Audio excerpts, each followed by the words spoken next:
Quiero pedirles por favor si podemos abrir nuestras Biblias en Juan capítulo 1 y vamos a dar lectura a los versículos 1 al 4. A mí me ha tocado compartir el día de hoy e iniciar esta conferencia con la plenaria Cristo como Dios. Como ustedes saben, este congreso se llama Inconmovible y nosotros hemos recibido un reino inconmovible, pero para que ese reino sea inconmovible, el rey debe permanecer para siempre. Y Hebreos 13:8 nos habla que Jesucristo es el mismo ayer, hoy y por los siglos. Por lo tanto, ese rey es Jesucristo. Jesucristo es el rey inconmovible y por lo tanto su reino es inconmovible. Y nosotros podemos gozarnos de saber que sus promesas para cada uno de nosotros son fieles y son verdaderas. Juan capítulo 1, versos 1 al 4, dice así la palabra del Señor. En el principio era el Verbo, y el Verbo era con Dios, y el Verbo era Dios. Este era en el principio con Dios, todas las cosas por Él fueron hechas, y sin Él nada de lo que ha sido hecho fue hecho. En Él estaba la vida, y la vida era la luz de los hombres. Ahora quiero leer en otra versión, la Biblia de las Américas, que nos dice así. En el principio existía el Verbo, y el Verbo estaba con Dios, y el Verbo era Dios. Él estaba en el principio con Dios. Todas las cosas fueron hechas por medio de Él, y sin Él nada de lo que ha sido hecho fue hecho. En Él estaba la vida, y la vida era la luz de los hombres. Hermanos, deseo comenzar haciéndonos una pregunta en esta tarde. ¿Quién es Jesucristo para nosotros? Voy a hacerlo personal. ¿Quién es Jesucristo para ti? Según el texto que nosotros acabamos de leer, Él es el Verbo preexistente desde la eternidad, quien disfruta de vida eterna y de perfecta comunión cara a cara con el Padre, siendo Dios mismo. En los evangelios su autoridad es descrita de tal manera que es indudable su poder y dominio sobre Satanás, sobre los demonios, sobre el pecado, sobre la enfermedad, sobre la religión, el hombre y toda la creación. Amados hermanos, Jesucristo, el Hijo de Dios, es revelado en las Escrituras como la segunda persona de la Trinidad, lo cual se debe entender como una unidad de tres o una triunidad. El Padre, el Hijo, de quien estamos hablando hoy, y por supuesto el Espíritu Santo, siendo un solo Dios que se revela en tres personas, mas no son tres dioses en uno. Dios es uno en esencia, pero tres en personas. Nosotros como cristianos recordemos que somos monoteístas, no somos politeístas, nosotros creemos en un solo Dios y podemos recordar cuando la instrucción de Moisés nos dice, oye Israel, Jehová tu Dios, uno es.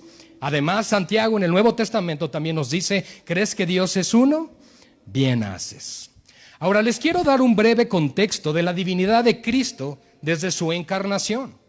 Esta ha sido discutida, ha sido debatida y puesta en duda a lo largo de los siglos, surgiendo incluso sectas como los Testigos de Jehová o los russellistas por su fundador Charles T. Russell, que aseguran creer en Jesús y basar su teología incluso en Él, pero dogmáticamente sí enseñan que Jesús es el Hijo de Dios, pero no enseñan que Él es Dios. A lo cual el apóstol Pablo, por revelación del Espíritu Santo, en Romanos 9:5 nos dice así, Cristo es Dios sobre todas las cosas, bendito por los siglos. Amén. La misma palabra de Dios, amados hermanos, nos está dando a nosotros la confirmación de que Jesús es Dios. Sin embargo, estamos viendo este contexto histórico de lo que ha surgido en los últimos tiempos. Vamos a encontrar también, nos encontramos a nuestro alrededor con el Jesús de los mormones. El Jesús del mormonismo nos dice que Jesús es hermano del espíritu de Lucifer. Jesús de la Biblia no es su hermano, sino su creador. Jesús del mormonismo nos dice hijo de un hombre exaltado. El Jesús de la Biblia nos dice hijo de Dios, no es un hombre. Jesús del mormonismo nos dice no fue concebido por el Espíritu Santo. El Jesús de la Biblia nos dice concebido por el Espíritu Santo. El Jesús del mormonismo nos dice él obtuvo su deidad. Y el Jesús de la Biblia siempre fue Dios. Y lo más terrible es que el Jesús del mormonismo nos dice su sangre no puede cubrir algunos pecados y el Jesús de la Biblia cubre todos los pecados. Primera de Juan 1:9, hermanos. La sangre de Jesucristo nos limpia y nos cubre de todo pecado y toda maldad. Ahora, consideremos por un momento que todas las principales religiones del mundo afirman que apuntan a la verdad. ¿Estamos de acuerdo en eso? Continuamente, todas las religiones con las que nosotros podamos interactuar siempre van a apuntar, según ellos, a la verdad. La escritura hindú, por ejemplo, los Vedas, dice que la verdad es misteriosa y difícil de encontrar. Buda, al final de su vida, dijo: todavía estoy buscando la verdad. Mahoma escribió: señalo la verdad. Jesucristo nunca, hermanos, escuchen, nunca afirmó señalar la verdad. Él nunca dijo que la verdad era misteriosa o difícil de encontrar. Nunca buscó la verdad, ni dijo que era difícil de encontrarla. Lo que Jesús dijo es: yo soy el camino y la verdad y la vida, y ninguno puede venir al Padre si no es por mí. Ahora, la consonante I que aparece entre cada una de ellas, camino y verdad y vida, nos llama la atención, porque eso nos está demostrando que Jesús es el absoluto en cada una de ellas. Jesús no nos está dando la opción de ser un camino más, una vida o una verdad más, sino que lo que nos está diciendo es: yo soy el camino y único camino, yo soy la verdad y única verdad, y soy la única vida y absoluta. Los liberales del siglo XIX descubrieron un Jesús liberal. Los existencialistas descubrieron un héroe existencial. Y los marxistas descubrieron un revolucionario político. Los idealistas descubrieron un Jesús idealista. Y los pragmáticos descubrieron un Cristo pragmático. Lo interesante de todo esto es que todas las religiones y todos los movimientos espiritistas sí llevan a Dios, amados hermanos, pero no como ellos lo anuncian. Pues la diferencia es que ellos le verán como juez, mientras nosotros le veremos como abogado. Amados, por los hechos, los registros y los testimonios históricos, solo nosotros, los creyentes en el único Dios verdadero, tenemos las suficientes pruebas e información fiel para poder jactarnos de tener a un Cristo resucitado. Todos los demás líderes que acabamos de mencionar están en sus tumbas, están muertos, pero nuestro Jesús resucitó de entre los muertos y ascendió a la diestra del Padre, y nos podemos gloriar en que Jesucristo sí venció a la muerte. Y ese es el gozo y esperanza que nosotros tenemos, hermanos, porque si Cristo resucitó siendo las primicias, nosotros también, si dormimos con Él, resucitaremos algún día a su lado. Aquel Dios, hermanos, aquel Dios que según Juan en su evangelio se nos reveló en la persona de Jesucristo, viendo su rostro como el unigénito del Padre, lleno de gracia y de verdad, quien tuvo, tiene y tendrá perfecta comunión con el Padre y con su Espíritu, la bendita Trinidad, solamente Él nos puede salvar. Quiero decirles algo: solamente con el Jesús de la Biblia, el verdadero Dios, nunca nos vamos a encontrar en un lugar en el cual Él no pueda hallarnos. Y ninguna tormenta va a ser tan severa, amados hermanos, en la que Él no se apiade de nosotros y no nos pueda hallar. Jesús protege a quienes le pertenecen y nunca les fallará.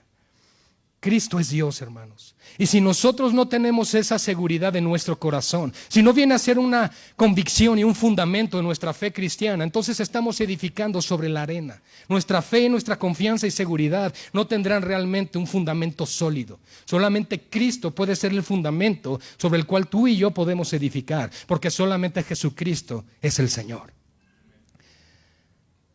En el principio era el Verbo. Y el Verbo era con Dios, y el Verbo era Dios. Este era en el principio con Dios, todas las cosas por Él fueron hechas, y sin Él, nada de lo que ha sido hecho fue hecho. En Él estaba la vida, y la vida era la luz de los hombres. Juan nos presenta en su prólogo a Jesucristo exaltado, reconociendo y promoviendo su divinidad, su autoexistencia, su preexistencia y su coexistencia como un solo Dios, entendiendo esto como la aceidad de Dios, es decir, la cualidad del ser que existe por sí mismo y que posee en sí el principio de su existencia. Y eso solamente lo puede tener Dios. Tú y yo somos creados, Él es creador, y el único que tiene la preexistencia en todas las cosas se llama Jesucristo. Al usar la frase aquí, hermanos, en el versículo 1, en el principio, voy a utilizar la versión de la Biblia de las Américas, en el principio existía el Verbo, nos dice ahí. Mientras Reina Valera nos dice en el principio era el Verbo. Pero la conjugación del verbo es importante analizarla aquí porque nos habla de la preexistencia de Jesús. En el principio existía el Verbo estaba con Dios y el Verbo era Dios. Él estaba en un principio, ¿con quién? Con Dios. Al usar la frase en los versos 1 y 2 en el principio, Juan No se refiere al comienzo de su ministerio como apóstol, como siervo del Señor Jesucristo. Tampoco se está refiriendo al principio del ministerio de nuestro Señor, sino lo que está haciendo es remontarse al Génesis, a los primeros capítulos del Génesis, en específico, los primeros versículos de Génesis capítulo 1.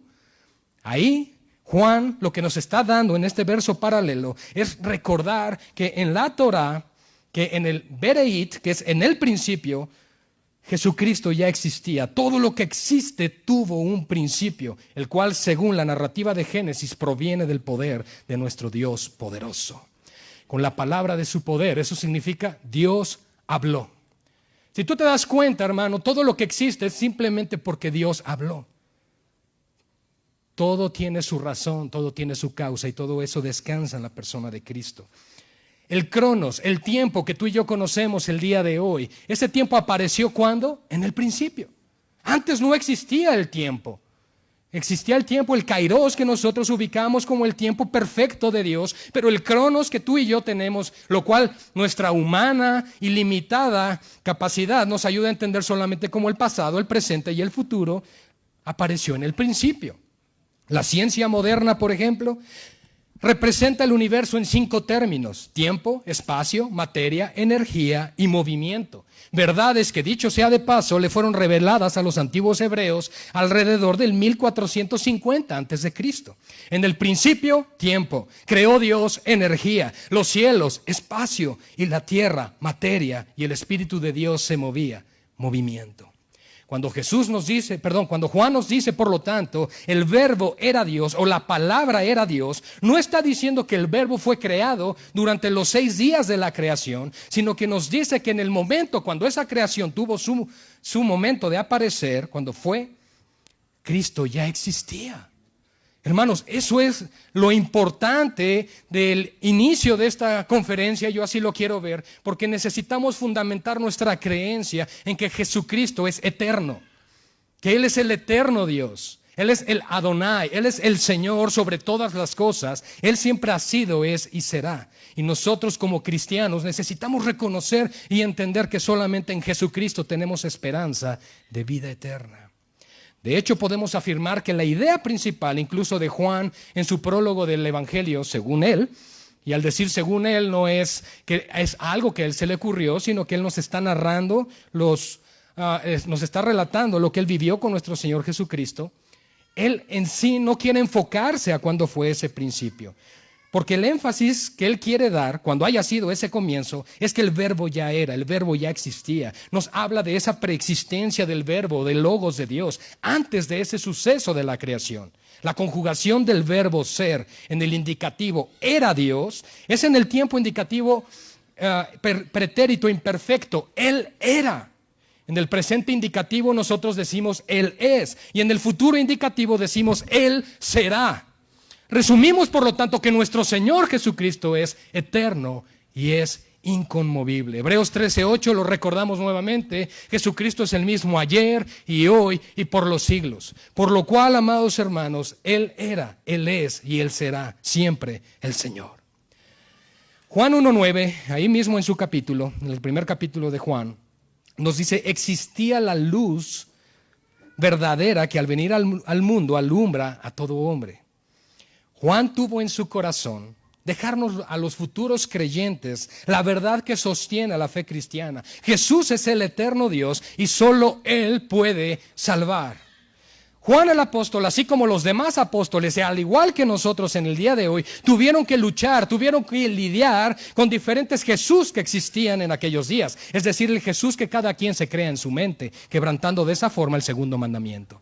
El segundo mandamiento nos dice que no nos podemos hacer dioses a nuestra imagen, a nuestra semejanza. Que no podemos hacer dioses según lo que hay arriba en el cielo, ni aquí abajo en la tierra, ni en las aguas debajo de la tierra, ni nos debemos postrar delante de ellas.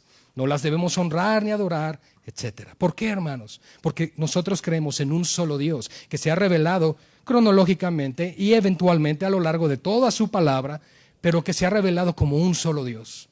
Y Cristo es Dios, hermanos, y eso es lo que hoy vamos a afirmar con las Escrituras y va a sostener nuestra fe en el Señor Jesucristo. Jesús es el eterno Dios y solo Él puede salvar, hermanos.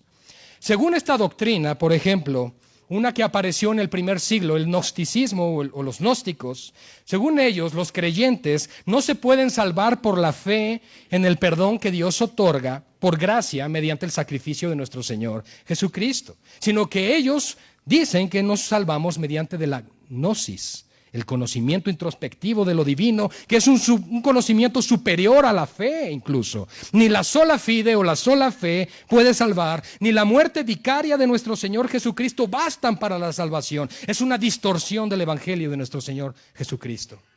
Hermanos, el Cristo en el que creemos, el Cristo en el que confiamos, debe ser verdadero si ha de redimirnos. Un Cristo falso o un Cristo sustituto no nos puede redimir. Nosotros debemos creer en el único Cristo, en el único Jesús verdadero. La iglesia puede predicar la palabra del Señor. Podemos predicar salvación, podemos alimentar a los salvos, pero no podemos salvar. Podemos predicar, exhortar, reprender y amonestar contra el pecado. Podemos proclamar el perdón del pecado, pero no podemos expiar el pecado. La salvación únicamente es del Señor Jesucristo. Amados, no podemos ser salvos por mero conocimiento. Muchas personas dicen y se jactan creer en Jesús. ¿Pero en cuál Jesús? El Jesús que se han creado ellos en su mente, en su corazón. Mi Jesús no se enoja por esto. Mi Jesús me permite aquello. El Jesús en el que yo confío, yo creo que no se enojaría por aquello o por el otro. ¿Por qué, hermanos? Porque somos demasiado permisivos con nosotros. Cuando se trata y se refiere al pecado, somos severos hacia los demás, pero somos muy permisivos hacia nosotros mismos. Y no podemos ser así. No podemos ser salvos por conocimiento. No basta porque tú vayas a tu casa en la noche, metas la Biblia debajo de tu almohada y por ósmosis pase toda la información. No va a suceder. Necesitamos conocer al Jesús verdadero. Necesitamos venir a los pies del Mesías, al Jesús que transformó los corazones de aquellos discípulos, de aquellos pescadores en Nazaret. Ciertamente la fe viene por el oír. Romanos 10:17. La fe viene por el oír. Pero puede quedar solamente en mero conocimiento, como lo es el caso de las diferentes sectas, o como lo puede ser también el caso en muchas iglesias del día de hoy. Lo que necesitamos con urgencia es el poder del Espíritu Santo y el poder creativo de la palabra de Dios para que el verdadero Jesús, el Verbo encarnado, se convierta en nuestro Señor y en nuestro Dios. Eso es lo que tú y yo necesitamos. Que la palabra de Dios transforme nuestro corazón. Hoy nos encontramos ante una sociedad corrompida. Yo creo que lo podemos ver. Tú y yo, basta con ver los noticieros, salir a las calles, encontrarnos con lo que nuestros hijos están aprendiendo en las escuelas, con todas las cosas que están sucediendo a nuestro alrededor. Basta ver que es una sociedad corrompida. Es evidente y clara que su decadencia moral y espiritual están ahí. Una sociedad que nada le complace, nada le satisface, pero podemos ver que aún está sedienta. Como cristianos tenemos la respuesta que ellos necesitan. Solo Jesús puede salvar. ¿Estamos con esa verdad? ¿Tenemos esa confianza? ¿Es el evangelio que nosotros predicamos, que solo en Cristo hay salvación? Hermanos, Jesucristo es el único que puede saciar. Él le dijo a la mujer samaritana: el que bebiere del agua que yo le daré de beber no tendrá sed jamás. Eso es lo que nosotros tenemos que recordar, que solo en Jesús podemos saciarnos. El mundo, ¿qué nos ofrece? Cuestiones temporales. Pero Pablo bien le escribe a los corintios que no pongamos los ojos en las cosas temporales, sino en las eternas. Colosenses 3 también nos habla que si hemos resucitado juntamente con Cristo, pongamos nuestros ojos en las cosas de arriba, donde está Cristo sentado a la diestra de Dios y no en las cosas de este mundo. La iglesia tiene que volver a los fundamentos. Cristo es el fundamento. Cristo es la piedra angular sobre la cual la iglesia edifica. Tú y yo no podemos edificar sobre diferentes doctrinas. Tenemos que edificar sobre Cristo, su doctrina, su revelación. Y Él entonces nos irá confirmando en la verdad. ¿Cuál es la verdad? Su palabra. ¿Cómo seremos santificados? En su palabra, porque su palabra es la verdad. Lo que necesitamos con urgencia es, por lo tanto, el poder del Espíritu Santo, hermanos. Tenemos que dejar por un lado, y no me quiero que me malentiendan con esto, pero tenemos que dejar por un lado tanto conocimiento y tenemos que venir más a los pies del Salvador. Tenemos que mezclar o tenemos que equilibrar tanto el conocimiento como la comunión con nuestro Dios.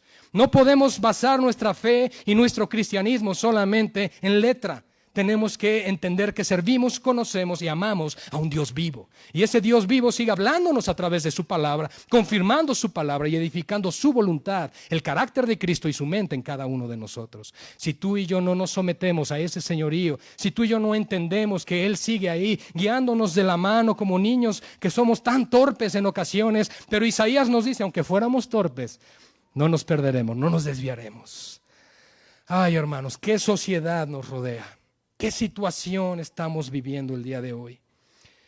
Es nuestra responsabilidad compartir acerca del Cristo revelado y manifestado a la humanidad como el único camino, la única verdad y la única vida. Primera de Timoteo, capítulo 2, versículo 5, también nos habla que hay un solo mediador entre Dios y los hombres, Jesucristo, hombre. Solo Jesucristo puede interceder por nosotros y ser el mediador que tú y yo necesitamos para con el Padre. Pero bueno, de esto veremos más el día de mañana con el favor de Dios. Ahora bien, Juan en su introducción o en su prólogo nos dice en el verso 3, nos continúa diciendo lo siguiente: todas las cosas por Él fueron hechas y sin Él nada de lo que ha sido hecho fue hecho. El Salmo 100, versículo 3 nos habla que nosotros no nos creamos a nosotros mismos. Aunque tú te creas lo suficientemente capaz e inteligente para desarrollar y crear cosas, quiero decirte algo, la vida solo la puede dar Dios. Y solamente el Señor es el único digno de la adoración y gloria en respuesta por esa creación. Jehová nos dice aquí, la palabra nos dice, reconocer que Jehová es Dios. Él nos hizo a nosotros y no nosotros a nosotros mismos. Hermanos, todo lo que somos, todo lo que tenemos, pertenece al Señor. Tú y yo somos mayordomos, administradores, y debemos ser hallados fieles en todo aquello que el Señor nos ha encomendado. Y aquello que Él nos ha encomendado es predicar el Evangelio y anunciar que Jesucristo es el Hijo de Dios y que vino a entregar su vida en rescate por muchos. Cristo es revelado, por lo tanto, como la causa, el motivo y la razón de la existencia de todas las cosas. Acompáñenme, por favor, a Colosenses capítulo 1, verso 16.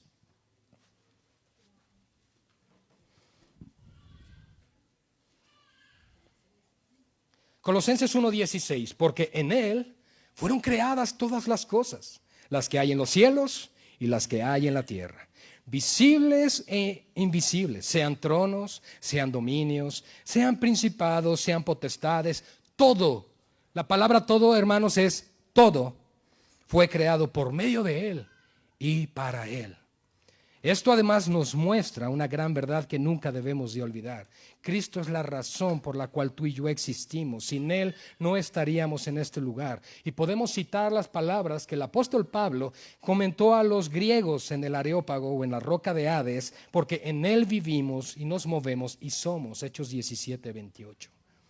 Hermanos, en Él fueron creadas todas las cosas. Él es la razón de la existencia de todo lo que hay. Sean tronos, sean dominios, sean principados, sean potestades, sean cosas visibles e invisibles. Amados hermanos, aún el telescopio Hubble no puede alcanzar a ver todo lo que existe a nuestro alrededor, pero Dios todo lo sabe. Dios creó todas las cosas y la Biblia dice que Jesucristo es la causa, el motivo y la razón. Eso significa, amados hermanos, que tú y yo fuimos creados para la alabanza de su gloria. Que tú y yo fuimos creados para que Jesucristo sea exaltado en este lugar. Tú y yo fuimos creados para dar a conocer a otros, para dar a conocer en este mundo asentado en tinieblas, que la luz verdadera puede resplandecer en sus corazones y traer salvación y esperanza. El propósito de Juan, así como el nuestro en extensión, el día de hoy, amados, es que proclamemos a este Jesús, a Emmanuel, como lo dijo Isaías, Dios como nosotros. Dios con nosotros. Debemos proclamar la verdad a diario de quién es Cristo, quién es el Señor, quién es el verdadero Dios y la vida eterna, Jesucristo. Las Escrituras son la fuente de nuestra teología, del conocimiento que Dios nos reveló de sí mismo. Yo siempre he pensado que la teología no es el estudio de Dios, sino el estudio de lo que Dios quiso revelar de Él. A Dios nadie le puede conocer por completo, porque solo Él es Dios. Solo su Espíritu conoce e indaga y escudriña lo más profundo de Él. Pero lo que Él ha revelado es suficiente en su palabra para que tú y yo le demos gloria y para que tú y yo reconozcamos que Él es el Señor, que no hay Dios fuera de Él y que Él es el único que puede salvar. Primera de Juan 5:20 nos dice lo siguiente: pero sabemos que el Hijo de Dios ha venido. Es una afirmación que Juan nos está diciendo. El Hijo de Dios ya vino, Él ya vino y nos ha dado entendimiento, abrió nuestro entendimiento, nos ha dado a conocer que sí existe Dios y que Él sí está cerca de nosotros y que Él es el cumplimiento de las profecías del Mesías en el Antiguo Testamento. El Hijo de Dios, Jesucristo, el Verbo, se hizo carne y habitó en medio de nosotros para darnos entendimiento de que Él es el verdadero Dios y la vida eterna. Dice el texto, este es el verdadero Dios y la vida eterna al final del mismo. Hermanos, no hay Dios fuera de Cristo. Aquí la importancia del mensaje es si estás en una iglesia o si estás en Cristo también. Porque solamente el Cristo de la Biblia puede redimir y puede salvar. El cristianismo no es la salvación, Cristo es la salvación. 1 Corintios 8:6 nos dice, sin embargo, para nosotros hay un solo Dios, el Padre, de quien proceden todas las cosas, y nosotros somos para Él. Y un Señor, Jesucristo, por quien son todas las cosas y por medio del cual existimos nosotros. Eso fue 1 Corintios 8:6. La Biblia de las Américas lo pone así: nosotros somos para Él. Y saben, hermanos, nosotros no éramos hijos de Dios. Romanos 8:15 nos habla claramente que fuimos adoptados por Él. Eso ahora nos hace hijos. Él nos conoce ahora y eso nos da un sentido de pertenencia. Eres de Cristo. Y si eres de Cristo, eres hijo de Dios. Y si eres un hijo de Dios, heredarás sus promesas. Pero si heredarás sus promesas, también debes obedecer su palabra. Todo lo que Él nos demanda aquí es bueno, es santo, es digno. Son verdades paralelas que caminan en las Escrituras. Por un lado, somos salvos por gracia. Por el otro lado nos dice, sí, pero tienes que obedecer todo esto. No para salvación. ¿Qué son las obras para nosotros, los hijos de Dios? Frutos de la salvación, mas no la causa. Finalmente, amados hermanos, en el verso 4 nos dice lo siguiente: en Él estaba la vida y la vida era la luz de los hombres. Cuando Jesús fue al templo durante la fiesta de los tabernáculos, el templo estaba en aquellos días iluminado por 4 candelabros muy grandes dentro del templo y su luz se podía ver desde una gran distancia. Aquí Él rescató a una mujer de ser apedreada por el adulterio y luego proclamó a aquellos que observaban el acontecimiento lo siguiente en Juan 8:12: yo soy la luz del mundo, aquel que me sigue no andará en oscuridad. ¿Hacia dónde estamos caminando? El mundo es atractivo, seduce. La concupiscencia que habita dentro de nosotros nos atrae continuamente a buscar un Jesús que no es el Jesús de la Biblia. Un Jesús que se acomoda a nuestra necesidad. ¿Qué tenemos que hacer nosotros? Mirar a Cristo. Hebreos capítulo 12, verso 2 nos dice: puestos los ojos en Jesús. ¿En dónde estás poniendo tu mirada, tu confianza, tu seguridad? Este mundo te puede resplandecer por algún momento y cegar, pero solo la luz de Cristo te puede dar entendimiento y verdad. Solo en Cristo puedes hallar la vida eterna. Yo soy la luz del mundo. Aquel que me sigue no andará en oscuridad, sino que tendrá la luz de la vida. La oscuridad en un sentido espiritual se refiere frecuentemente al pecado y también a la confusión acerca de la verdad. La verdad está revelada en las Escrituras, pero si no tenemos la luz del Espíritu Santo que nos guía a través de ella, podemos errar en el blanco, que es pecar contra el Señor. En la vida, la oscuridad puede esconder maldad o distorsionar lo que es real. En el mundo espiritual también puede distorsionar la verdad o dificultar la visión para comprender la verdad. Sin embargo, Dios creó tanto el día como la noche. ¿Estamos convencidos de eso? Gloria a Dios. Y Él no espera que nosotros vivamos entonces en la oscuridad, sino que vengamos a su luz.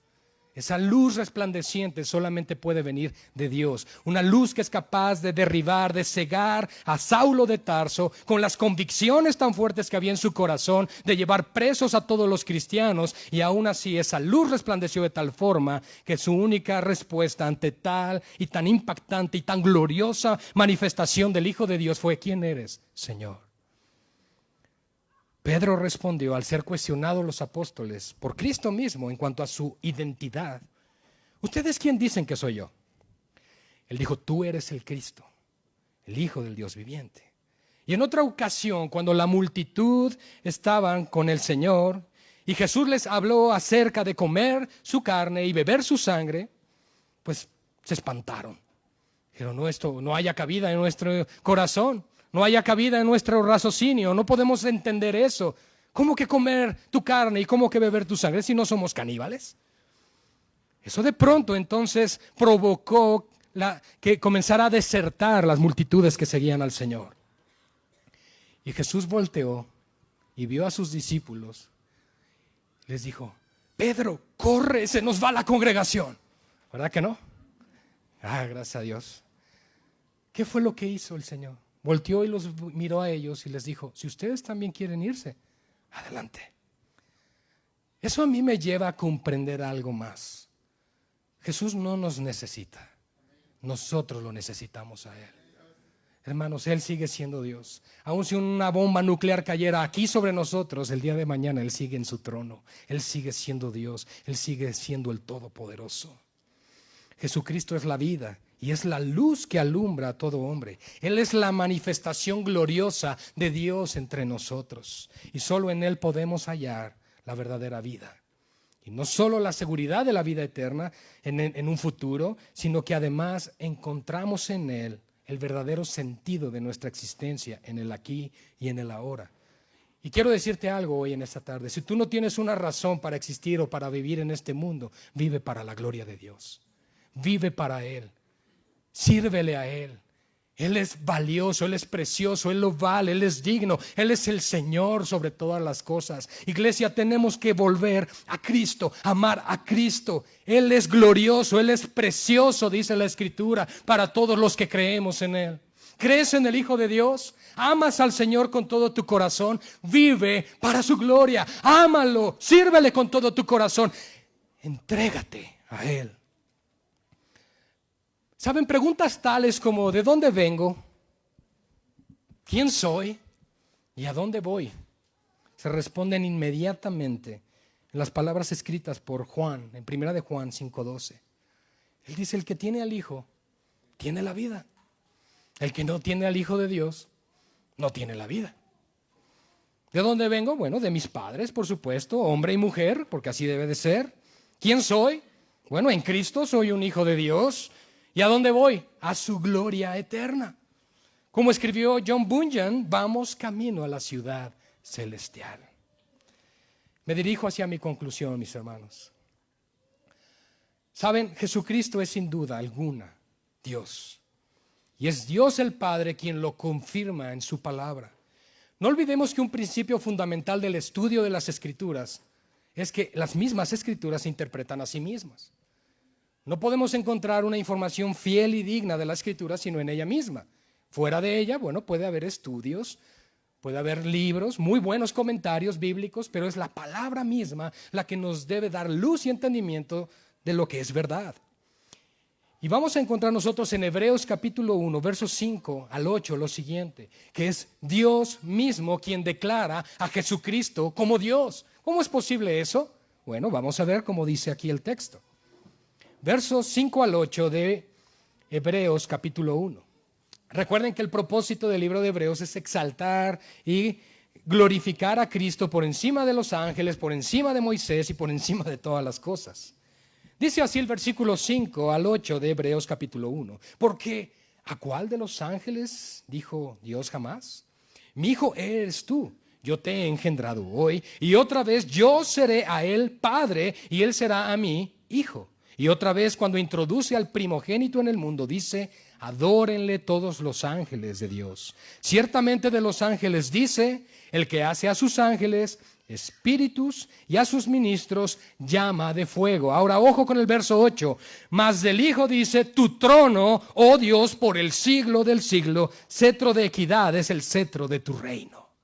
Hermanos, podemos darnos cuenta cómo las mismas Escrituras, Dios el Padre declara que su Hijo es Dios y que Él está firme en su trono. Qué glorioso es saber que nuestro Dios reina, Qué glorioso es saber que Él está ahí para nosotros. Dios jamás comparte su gloria. Yo creo que todos nosotros hemos leído en algún momento el profeta Isaías alrededor de los capítulos 40 al 44 y nos dice que fuera de Jehová no hay otro Dios, que Él no lo conoce, y si existe dice no lo conozco. Pero además de eso dice algo muy importante, dice yo no comparto mi gloria. Por supuesto hablando de las imágenes, dioses paganos, ídolos, todo aquello que continuamente el ser humano, como fábrica de ídolos que somos, estamos ideando. Pero Él jamás comparte su gloria.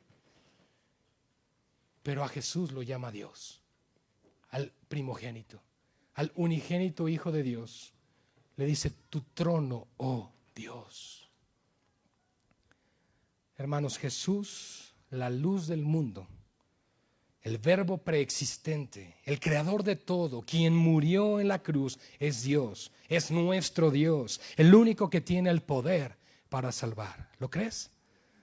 Tenemos que vivir con esa verdad, con esa convicción en nuestro corazón, que solo Cristo es Dios y que el fundamento de nuestra fe cristiana debe de tener ese plano, esa solidez, que solamente en Jesucristo podemos edificar nuestras vidas.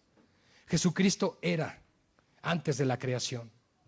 Jesucristo ha existido siempre y siempre existirá. Como lo hemos mencionado, recibimos un reino inconmovible. Y en ese reino inconmovible, el único que es el Rey es el Señor. Y el Señor es eterno. Y Jesucristo es llamado Dios en la Escritura, y Él no podría ser llamado Dios si no lo fuese, y no podría recibir la gloria que recibe si Él no fuera Dios. Hermanos, concluyo con la siguiente frase del pastor R.C. Sproul. Yo quiero conocer al Jesús que radicalizó a Mateo, que transformó a Pedro, que dio vuelta al revés a Saulo de Tarso en el camino a Damasco. Si estos testigos directos no pueden llevarme al verdadero Jesús, entonces ¿quién puede hacerlo? Denme al Cristo bíblico o no me den nada. Háganlo deprisa, por favor, pues las demás opciones no me dan nada, excepto la frustración de una laboriosa investigación estéril. Oremos, iglesia. Padre, te damos gracias, te damos gloria, te damos alabanza y adoración. Señor, porque tú eres Dios. Padre, es hermoso encontrar a través de tu palabra, a través de las Escrituras, que tú te has revelado como el único Dios verdadero. Y que esa luz vino a este mundo para darnos vida, para darnos entendimiento y para darnos el perdón de nuestros pecados. Señor, hoy, en este día, nuestra oración, nuestro clamor es que tú seas exaltado, que tú seas reconocido como Dios sobre todas las cosas. Señor, que podamos atesorar en nuestro corazón que lo más relevante, que lo más importante en nuestra vida cristiana eres tú, Señor. Cuán importante es conocer tu palabra, por supuesto. Pero tú dices, el que se ha de gloriar, gloríese en conocerme a mí. Y ese es el anhelo en nuestro corazón, Señor. Esa es la razón por la cual estamos hoy en este lugar y creemos que tú nos has permitido por tu providencia estar aquí hoy compartiendo estos temas. Señor, porque en tu corazón está el anhelo de que tu pueblo te conozca más y más. Señor, queremos conocer al Cristo bíblico. Queremos conocer al Jesús de la Biblia. Y oramos, Señor, y es nuestro clamor, que a lo largo de las plenarias y enseñanzas de este fin de semana podamos realmente tener esa convicción, ese conocimiento en nuestro corazón para que sirvamos al Dios vivo. Gracias, Señor, por este tiempo que nos concedes en tu palabra, en tu presencia, y oramos sobre todas las cosas que tú hagas algo que nosotros no podemos hacer, que es, Señor, sembrar esta palabra en los corazones para que dé fruto a tu tiempo y para tu gloria. Oramos todo esto confiando, Señor, en que eres bueno con nosotros. En el nombre de nuestro Señor Jesucristo. Amén y amén. Gloria al Señor.